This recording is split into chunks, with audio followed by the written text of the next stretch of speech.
نبی کریم صلی اللہ تعالی علیہ وسلم نے ارشاد فرمایا 3 لوگ ہیں جنہیں دیکھ کے رب مسکراتا ہے۔ یا رسول اللہ صلی اللہ علیہ وسلم وہ کون کون سے؟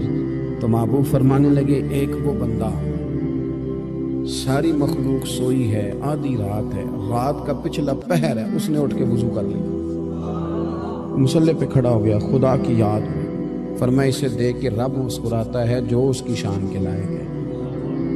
مسکراتا ہے اللہ، یہ تو سونے کا ٹائم تھا، یہ تو گہری نیند آنے کا وقت تھا، رات کا پچھلا پہر، رات پوے تے بے درداں نو نیند پیاری آوے، درد منداں نو یاد سجن دی ستیاں وی آن جگاوے، اور ساون کی کالی راتوں میں جب بوندا باندی ہوتی ہے وہ راتوں کو اٹھ اٹھ روتے ہیں جب خلقت ساری سوتی ہے، اللہ مسکراتا ہے۔ سننا میرے بھائی، میرے نبی پاک صلی اللہ تعالی علیہ وسلم فرماتے ہیں جب مسلمان نماز کے لیے صفیں بناتے ہیں نا، ترتیب لگ رہی ہوتی ہے، اب اللہ کی بارگاہ میں کھڑے ہوں گے، قیام کریں گے، رکوع کریں گے، سجود کریں گے، فرمایا جب مومن صفیں بناتے ہیں تو رب دیکھ کے مسکراتا ہے، مسکراتا ہے۔ کمال ہو گئے عروج بندگی کا، جب بندے کو دیکھ کے رب مسکرائے، خدا بندے سے خود پوچھے بتا تیری رضا کیا ہے، مسکراتا ہے۔ اور میرے نبی پاک علیہ السلام فرماتے ہیں جب مجاہد جہاد کے لیے صفیں سیدھی کرتے ہیں، آج تو یہ رب کے نام پہ مرنے ہی آ گئے، یہ صفوں میں کھڑے ہوں گے، ترتیب سے لڑیں گے، ترتیب سے گلا کاٹیں گے کافروں کا یا شہادت لیں گے۔ فرمایا جب جہاد کے لوگ صفیں بناتے ہیں تو رب انہیں دیکھ کے مسکراتا ہے۔ کتنے نصیبوں والا وہ بندہ ہے جسے دیکھ کے مسکرا دیا۔ او یار کبھی تیرا بیٹا تیرے سامنے مسکرائے نا چھوٹا، تو تیرا دل باغ باغ ہو جاتا ہے۔ تیری ماں بیمار کسی ایک دن صحیح طرح ہنس پڑے تو طبیعت خوش ہو جاتی۔ مجھے بتاؤ نا جس کا رب بھی اسے دیکھ کے ہنس پڑے، جو اس کی شان کے لائق ہے، کیا اس بندے کے نصیبیں ہیں، کیا اس کے مقدر ہیں۔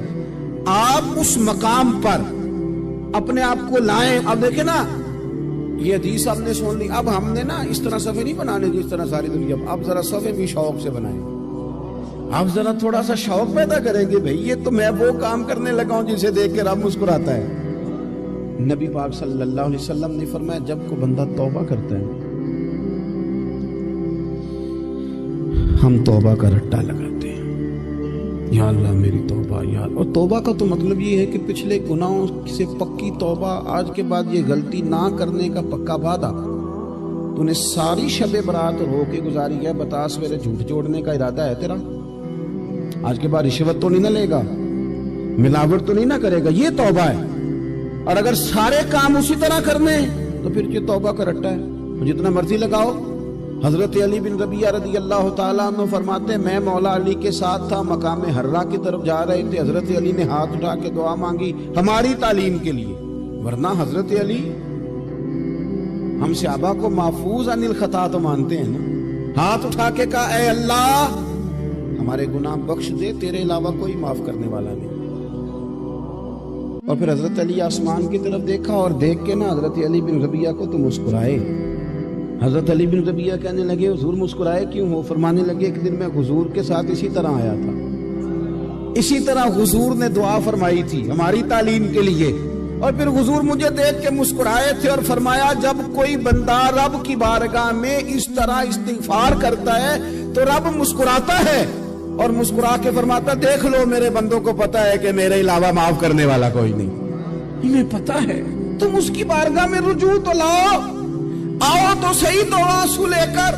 اقبال کہتے ہیں کہ موتی سمجھ کے شان کریمی نے چن لیا، قطرے دو گرے میرے عد کے انفال، دو میں نے آنسو بہائے تھے تو اس کے کرم نے تو موتی سمجھ کے چن لی۔ سنو نا حضور اس استغفار کو، اللہ کو یار رات کو توبہ کر کے سونا چاہیے ہمیں۔ کچھ غلطیاں ہم کرنا نہیں چاہتے پر ہم سے ہو جاتی ہیں، کچھ دل ہم توڑنا نہیں چاہتے پر وہ ٹوٹ جاتے ہیں، ہماری مجبوری ہوتی ہے ٹوٹ جاتے ہیں۔ رات کو اس کی بارگاہ میں ہاتھ باندھ کے کشکول طلب دراز کر کے خوب استغفار پڑھنا چاہیے کہ مالک بندے ہیں نا کیا کریں، نفس کا ساتھ ہے، دنیا کا ساتھ ہے، خواہشات نفسانیہ، مالک معاف کر دے، درد سے توبہ، رسم نہ ہو، کہانی نہ ہو،